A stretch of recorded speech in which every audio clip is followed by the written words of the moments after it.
सारे साधकों को हमारा प्रणाम।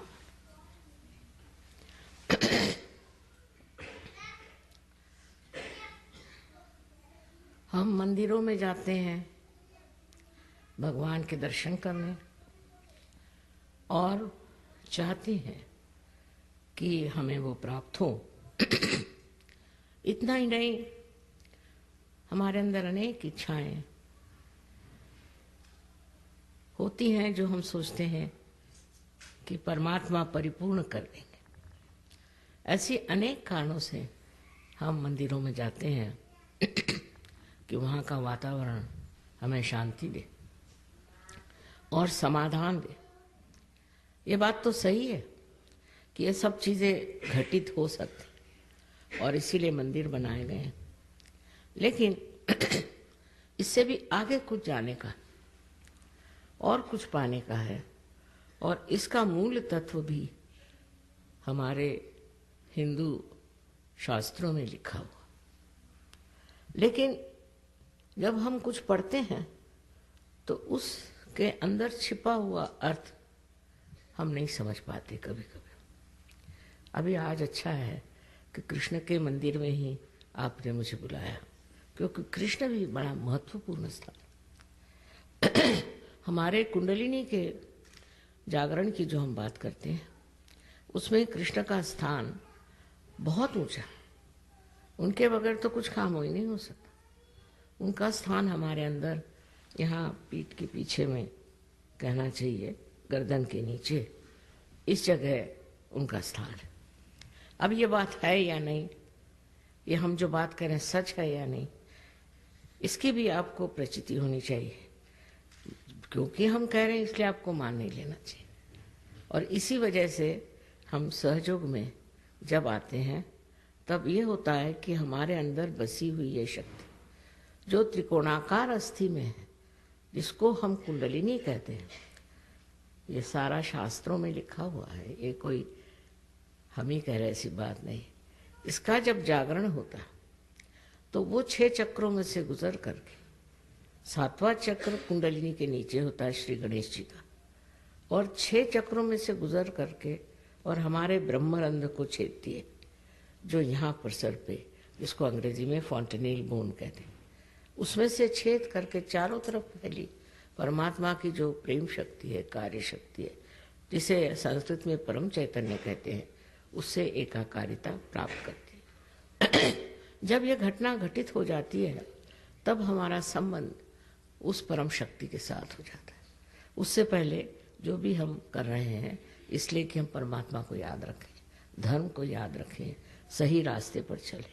पर ये सब करने के बाद आगे क्या? कल आपके बच्चे पूछेंगे कि ये सब क्यों करते हो, इससे क्या फ़ायदा है? और इसका फ़ायदा तभी पता चलेगा जब आपकी कुंडलिनी का जागरण हो करके चारों तरफ फैली इस प्रेम शक्ति से एकाकारता प्राप्त करें। और इसको सहज इसलिए कहा जाता कि ये बिल्कुल ही सहज है। सहज तो आप जानते ही हैं मतलब क्या है, पर इसका और मतलब है विश्लेषण से कि सह माने साथ, ज माने पैदा हो। आपके साथ ही ये योग, जिसमें कहते हैं कि ये हमारा जीवात्मा जो है वो इस शक्ति से जब एकाकारिता प्राप्त करता है, यही असली योग है। ये योग बिल्कुल सहज है और सबके अंदर स्थित है। आप हिंदू हो, चाहे मुसलमान हो, चाहे ईसाई हो, चाहे आप काले गोरे कुछ भी हो, ये कुंडलिनी शक्ति सबके अंदर स्थित है। तब हम लोग अलग अलग कैसे कह सकते हैं? ये ज़रूर है कि हमारा भारतीय कल्चर बहुत ऊंचा है, इसमें कोई अपने संस्कृति की विशेषता है, और उस संस्कृति के वजह से हम लोग एक कायदे के तरीके से चलते हैं। पर तो भी उसका अंत जब तक हम नहीं प्राप्त करेंगे हमें सुख नहीं मिल सकता, आनंद नहीं मिल सकता, और जो कुछ भी हमें वचन दिए गए हैं वो हो नहीं सकता। इसका जागरण करना कोई कठिन काम नहीं था, लेकिन पहले ज़माने में ऐसा देखा गया कि इस तरह की कोई प्रणाली थी, इस तरह की कोई परंपरा थी कि उस परंपरा के कारण एक इंसान को ही कोई जागरूक करता था, एक ही आदमी उस दशा में जाता था। मुझे लगता हो सकता है उस वक़्त लोगों को ये भी डर हो कि कोई जागरूकतावस्था में चला जाए तो उसको सब लोग सताएंगे। आपने सुना होगा कि हमारे देश में जहाँ इतनी भारतीय संस्कृति है, किस तरह से हर एक अवतरण को भी और हर एक परमात्मा के भक्तों को भी, इतना ही नहीं पर संतों को भी लोगों ने बहुत सताया। और पता नहीं क्यों सताते थे, मेरी समझ ही में नहीं आता है कि ऐसी सताने की ज़रूरत क्या थी, पर कुछ ऐसा हो जाता था स्वभावतः कि वो लोग संसार में रहने लायक नहीं रहते। आपने ज्ञानेश्वर जी के बारे में भी सुना होगा कि इनको इतना सताया कि 23 साल की उम्र में उन्होंने अपनी समाधि ले ली। जीते जागते 23 साल की उम्र में उन्होंने अपनी समाधि ले ली। इतना हम लोगों ने उन्हें सताया। उसके कारण ये थी कि मनुष्य समझ ही नहीं पाता था कि ये जो सूक्ष्म बात कहते हैं इसमें कोई अर्थ है। और इसलिए इस तरह की बहुत सी घटनाएं अपने देश में भी हुई कि लज्जाजनक है। हम लोगों ने संत साधुओं को बहुत सताया, बहुत छला क्योंकि वो प्रेम में रत थे। उनका विश्वास तो था ही, भयंकर जबरदस्त था, और वो प्रेम में रत रहते थे। इस वजह से शायद हो कि लोगों को अच्छा नहीं लगा।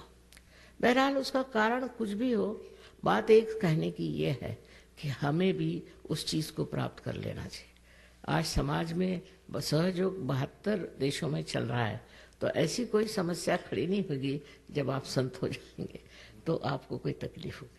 पर संत होने के लिए कोई चीज़ छोड़ना छाड़ना ये गलत बात है। कि जैसे बुद्ध धर्म आने पर लोगों ने ये शुरू करी चीज़, लेकिन तब आदि शंकराचार्य 6ठी शताब्दी में आए और उन्होंने कहा सब बेकार चीज़ें। खुद उन्होंने संन्यास लिया था क्योंकि उन्हें कार्य करना था, पर उन्होंने कहा इस तरह का संन्यास लेना, इस तरह के कपड़े पहनना, इसे जो बुद्ध मार्ग है वो सब गलत है। आप अपने ही घर में बैठ के अपने ही हालत में इसको प्राप्त कर सकते हैं। उन्होंने सबसे ज़्यादा सहयोग पर लिखा और उन्होंने ये कहा कि जब आप इसको प्राप्त करते हैं, जब आपके अंदर ये घटना घटित होती है तो ठंडी ठंडी आवाज़, सलीलम सलीलम, ये शब्द उन्होंने लगाए। और इस तरह से उन्होंने कहा कि हमारे अंदर इस तरह से ये घटित होने के बाद धीरे धीरे सलीलम सलीलम, ये परमात्मा की जो चैतन्य शक्ति है अंदर बहना शुरू हो जाती। सबसे ज़्यादा आदि शंकराचार्य जिन्होंने कि अपने हिंदू धर्म को स्थापित किया, फिर से स्थापित किया, उन्होंने इस पर इतना कुछ लिखा, पर कोई विचार ही नहीं करता, उधर ध्यान नहीं देता। और उन्होंने ये जो हम जिसे अंग्रेजी में वे लोग वाइब्रेशंस कहते हैं, उसको स्पंद शब्द लगा। स्पंद, हृदय में स्पंद होता है ना, हृदय का स्पंद, ऐसे ही उनका ये स्पंद हाथ से बहता है। ये सब घटित होना चाहिए अगर हम उनको मानते हैं तो। और अगर हम हिंदू धर्म को मानते हैं तो आदि शंकराचार्य को पहले मानना चाहिए। वो बड़े भारी देवी भक्त थे, ये तो बात है, और हम लोग सभी देवी भक्त हैं। और इसकी वजह ये हुई मेरे ख्याल कि उसके बाद किसी ने इधर ध्यान ही नहीं दिया, किसी ने कहा नहीं, और दुनिया भर की चीज़ें कहना शुरू कर दी कि कुंडलिनी के जागरण से ये नुकसान होता है, वो नुकसान होता है, ये तकलीफ होती, वो तकलीफ होती। ये बिल्कुल झूठ, सरासर झूठ बात है। ऐसे कुछ नहीं होता। जिस परमात्मा ने आपको बनाया, मनुष्य बनाया, उनकी खुद की इच्छा है कि आप इसको प्राप्त करें। और ये आपकी स्वयं की माँ, अपनी अकेली माँ है, आपकी माँ है, और आपके बारे में सब कुछ जानती है। आपसे कुछ गलतियाँ भी हुई होंगी, आप में कुछ आकांक्षाएं रही होंगी, आप चाहते होंगे कि हम ये बन जाए, कुछ स्वप्न रहे होंगे। उनको पूरित करने के लिए ये लालायित है कि आपको अपना दूसरा जन्म प्राप्त हो, और ये देना चाहती है। वो आपको कैसे तकलीफ देगी? जब आप पैदा हुए थे तो सारी तकलीफें तो माँ ने ही उठाई थी, आपने कुछ उठाई थी? इस तरह की गलत सलत बातें, धारणाएं फैला करके लोगों को और भी वंचित कर दिया, हटा दिया गया कि असलियत के।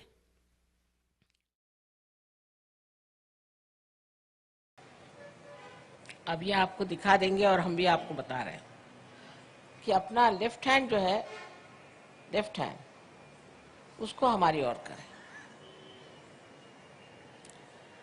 अब लेफ्ट हैंड में, लेफ्ट साइड में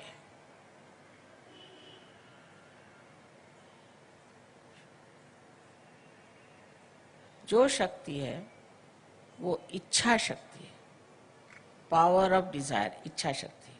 जब आपने ऐसे हाथ कर दिया तो आपने ये कह दिया है कि हमें इच्छा है कि माँ हमें आत्म साक्षात्कार मिले। इसको पूरी समय ऐसा रखें। और राइट हैंड जो है ये क्रिया शक्ति है, इसी से हम अपने चक्रों को ठीक करेंगे।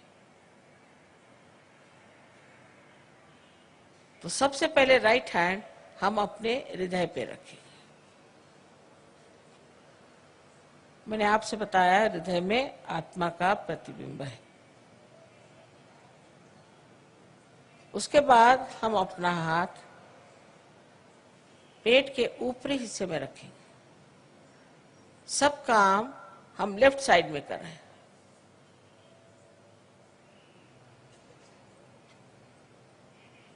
ये हमारे गुरु का स्थान है। माने बड़े बड़े जो सदगुरु हो गए उन्होंने हमारे लिए ये चक्र बनाया हुआ है और इसकी जागृति से आप अपने गुरु हो जाते हैं। फिर अपना हाथ पेट के निचले हिस्से में रखें, लेफ्ट हैंड साइड में।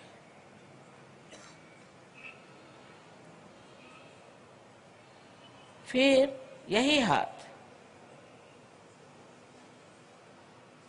ऊपर ले जाएं, फिर से लेफ्ट हैंड साइड में अपने पेट के ऊपरी हिस्से में रखें, फिर से हृदय पे रखें। अब ये हाथ अपनी गर्दन और अपना कंधा इसके बीच के कोण के ऊपर रखें, कोण में जहां तक पीछे जा सकता है, और गर्दन को राइट साइड में मोड़ लें। मैंने आपसे अभी बताया कि ये चक्र पकड़ने से क्या बीमारियां हो जाती है। अब अपने हाथ को, राइट हैंड को पूरी तरह से आड़ा इस तरह से अपने माथे पर रखें, कपाल पर, और पूरी तरह से गर्दन नीचे झुका लें।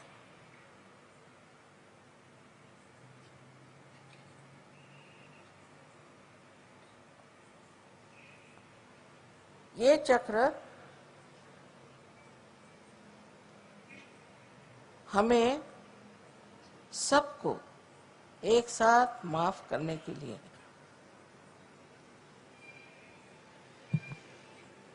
अब अपना राइट हैंड सर के पीछे के हिस्से में डालें और सर को पीछे की ओर मोड़ दें, जहां तक मोड़ सकते हैं।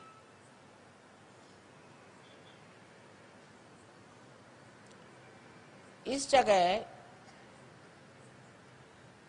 अपने को दोषी न ठहराते हुए, अपनी गलतियां न गिनते हुए, अपने ही समाधान के लिए आपको कहना चाहिए कि हे परम चैतन्य, हमसे कोई गलती हुई तो क्षमा करो। ये बाद में होगा, अभी आप जान लीजिए चक्र इसी कार्य के लिए। अब अपना हाथ पूरी तरह से फैला दीजिए और हथेली के बीच का हिस्सा बराबर आपके सर के तालू के ऊपर रखा जाए और उसे पूरी तरह से दबाने के लिए उंगलियां बाहर की ओर खींच लें, बहुत जरूरी है। तालू पर रखा जाए और उंगलियां बाहर की ओर पूरी तरह खींच लें और सर को पूरी तरह से नीचे झुका लें। अब आप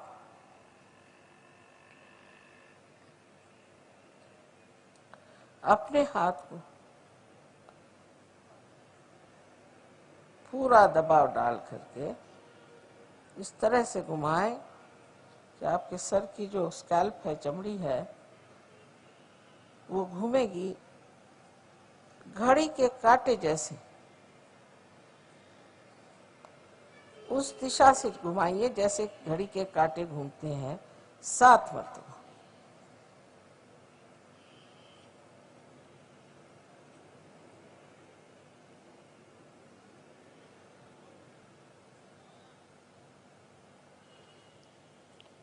हो गया।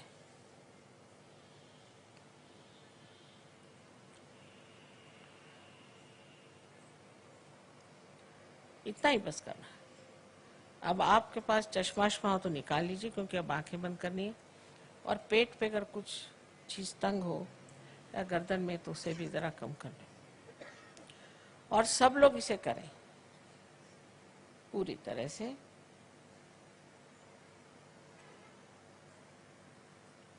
फिर से मैं कहूंगी कि प्रसन्न चित्त हो जाए।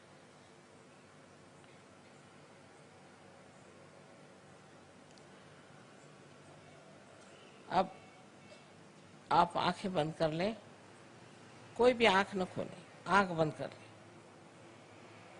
और अपना हाथ हृदय पे रखें। अब एक प्रश्न आप अपने मन में मेरे लिए पूछें। मुझे आप श्री माता जी कहें या चाहे माँ कहें, आप प्रश्न पूछिए, माँ क्या मैं आत्मा हूं? 3 बार प्रश्न पूछे।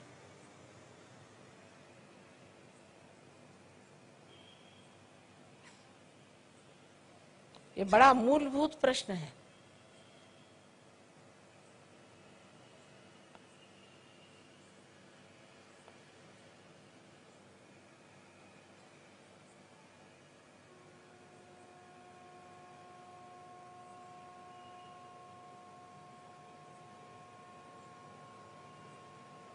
अब आप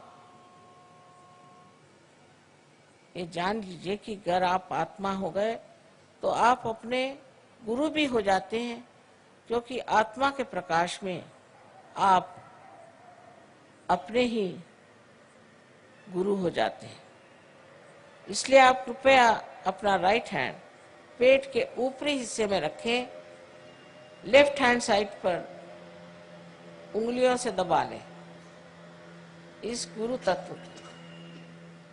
अब यहां दूसरा प्रश्न मुझसे करें, माँ क्या मैं स्वयं का गुरु हूं? माँ क्या मैं अपना ही गुरु हूं? क्या मैं अपना ही मास्टर हूं? ये सवाल आप मुझसे 3 बार पूछिए अपने मन में।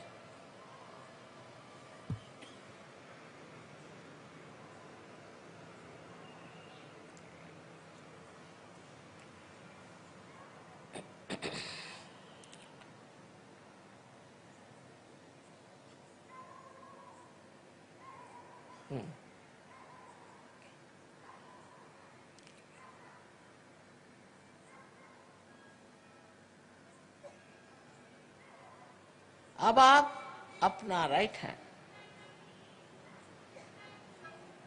पेट के निचले हिस्से में लेफ्ट हैंड साइड में रखें और ये जान लीजिए कि मैं आपकी स्वतंत्रता का पूर्ण आदर करती हूं और आप पे मैं जबरदस्ती शुद्ध विद्या लाद नहीं सकती।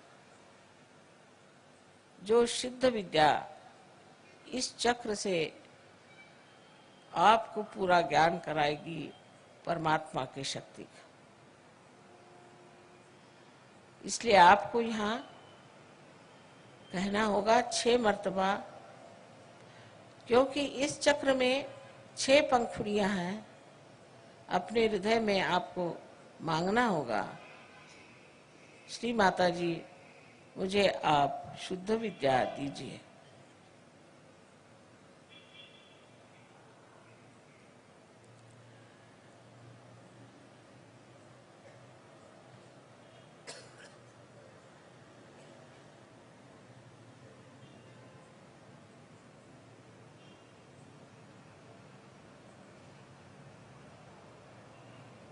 अब आप अपना हाथ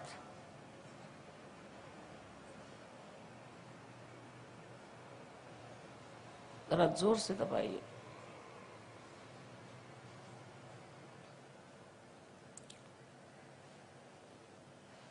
जैसे ही आप शुद्ध विद्या मांगते हैं वैसे ही कुंडलिनी का जागरण शुरू हो गया,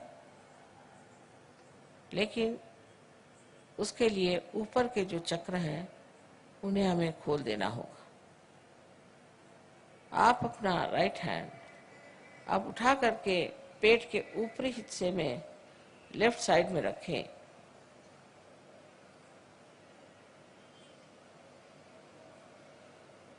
और पूर्ण आत्मविश्वास के साथ, आत्मविश्वास से ही चक्र खुलेंगे। पूर्ण आत्मविश्वास के साथ आप कहें, श्री माता जी मैं स्वयं का गुरु हूं। पूर्ण आत्मविश्वास के साथ कहिए।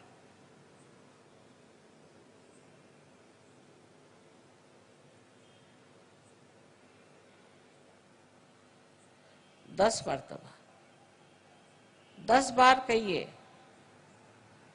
10 times।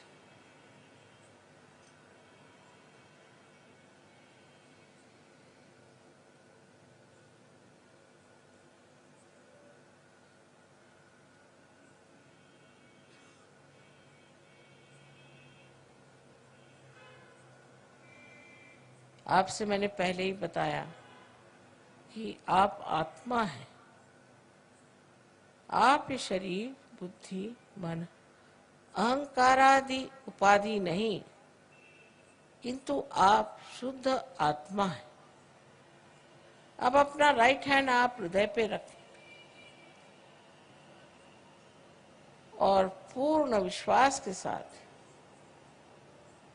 आप 12 मर्तबा कहिए, श्री माता जी मैं शुद्ध आत्मा हूं। श्री माता जी मैं शुद्ध आत्मा हूं। अपनी अपनी भाषा में कहिए, जिस भाषा में कहना चाहे। 12 मर्तबा कहिए।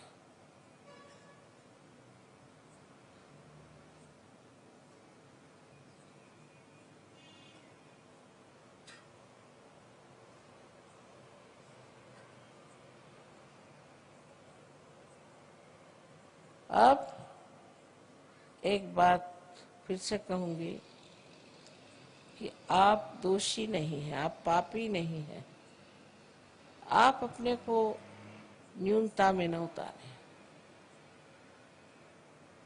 आप मानव हैं और गौरवशाली हैं।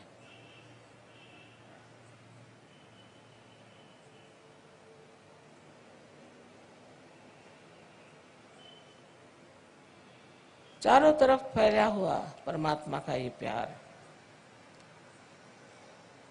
ये समुद्र है क्षमा का। आप कोई ऐसी गलती नहीं कर सकते कि जो इस समुद्र में पूरी तरह नष्ट ना हो जाए। इसलिए आप अपने ही को क्षमा करें और अपना राइट हैंड, अपना कंधा और अपनी गर्दन इसके बीचों बीच रखें और अपनी गर्दन राइट साइड को पूरी तरह से मोड़ दें। यहां पर आपको 16 मर्तबा कहना होगा, श्री माता जी मैं बिल्कुल दोषी नहीं हूं, मैं निर्दोष हूं। 16 मर्तबा कहिए, पूर्ण विश्वास के साथ कहिए, मैं कहती हूं कि आप निर्दोष हैं।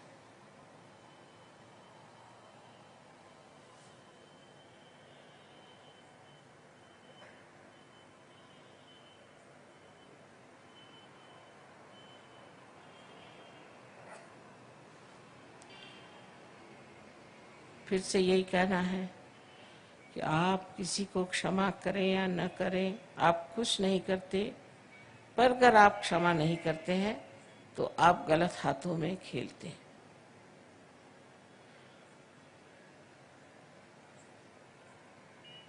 इसलिए आप सबको एक साथ क्षमा करें। अपना हाथ, राइट हैंड अपने माथे पर, अपने कपाल पर आड़ा रखें, दबाएं दोनों साइड में, नीचे गर्दन झुका लें और यहाँ पर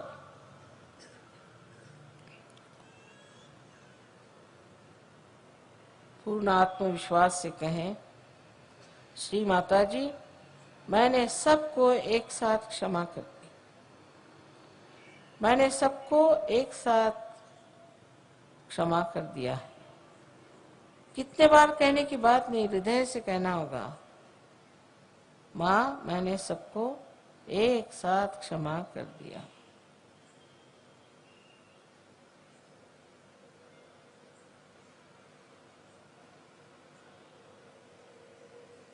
अब राइट हैंड को पीछे ले और अपने सर पीछे की ओर झुका ले। इस जगह अपने समाधान के लिए, अपनी गलतियां न गिनते हुए, अपने को दोषी न ठहराते हुए, अपने ही समाधान के लिए आपको कहना होगा हृदय के साथ, हे परम चैतन्य, हमारे हाथ से अगर कोई गलती हुई हो, जाने अनजाने, तो कृपया माफ कर दीजिए। ये भी हृदय से कहें, कितने बार कहने की बात नहीं।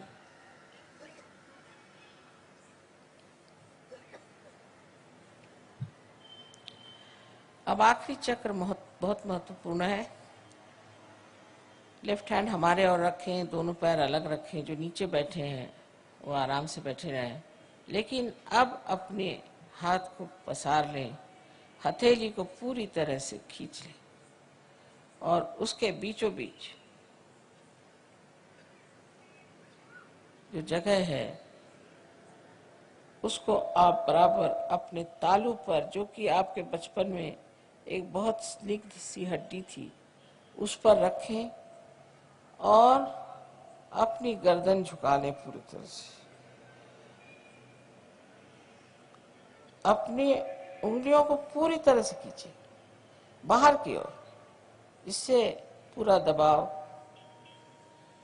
आपके स्कैल्प पर, आपके सर की चमड़ी पर पड़े। अब ये जान लीजिए कि मैं आपकी स्वतंत्रता को मानती हूँ और मैं आप पर आत्म साक्षात्कार लाद नहीं सकती, आपको मांगना होगा।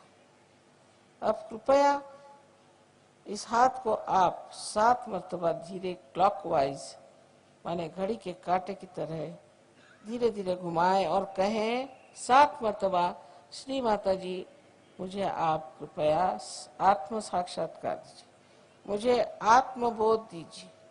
श्री माता जी, मुझे आप आत्मबोध दीजिए। 7 मर्तबा कहें।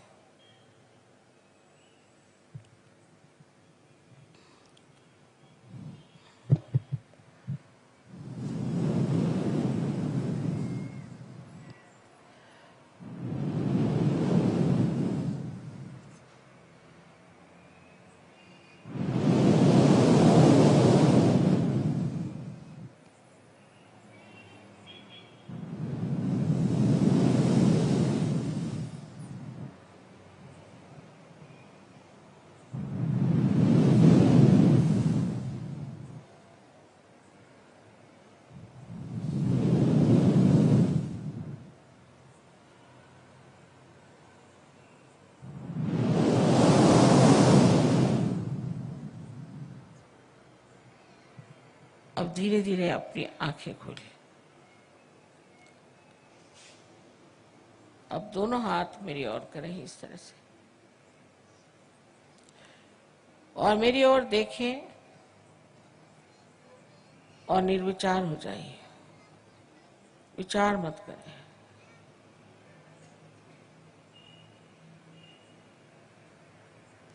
अब राइट हैंड थोड़ा आगे करके अपना सर झुका के देखें कि आपके तालू में से ठंडी या गरम गरम कुछ हवा आ रही है क्या।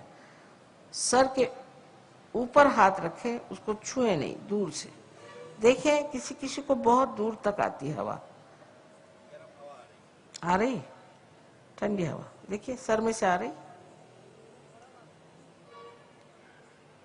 राइट हैंड मेरे ओर करें, राइट हैंड मेरे ओर करें, लेफ्ट हैंड से देखिए। पहले राइट हैंड करें मेरे ओर, हाँ अब लेफ्ट हैंड से देखिए। राइट हैंड, हाँ मेरे ओर करें, लेफ्ट हैंड से देखिए। आ रही? अच्छा, अब लेफ्ट हैंड मेरे ओर। अब गर्दन झुका के देखिए राइट हैंड से। आ रही क्या? देखिए सब आ रही। एक सवाल पूछे कि श्री माता जी क्या यही परम चैतन्य है? यही क्या परमात्मा की प्रेम शक्ति है? 3 बार कोई सा भी एक प्रश्न करें, ऊपर गर्दन करके आकाश की ओर देखिए।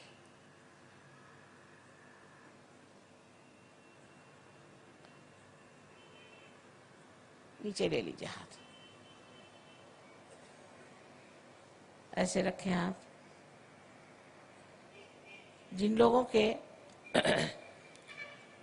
तालू से या हाथ में, उंगलियों में ठंडी या गर्म हवा आ रही हो, वो सब लोग हाथ ऊपर करें।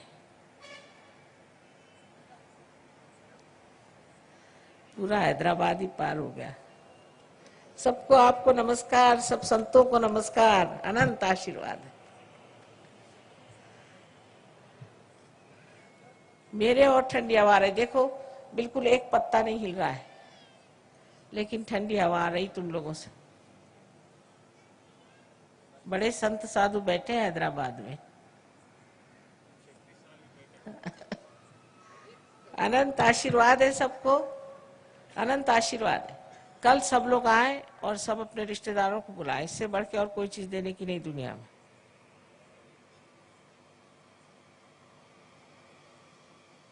और अब मौज से घर पे जाएं, इस पे तर्क वितर्क न करें, तर्क वितर्क की बात नहीं है।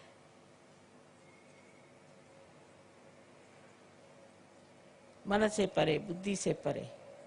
जैसे ही आप इस पे शंका कुशंका करेंगे, आपके हाथ के छूट जाएगी। निर्विचार में। सबको मेरा अनंत आशीर्वाद।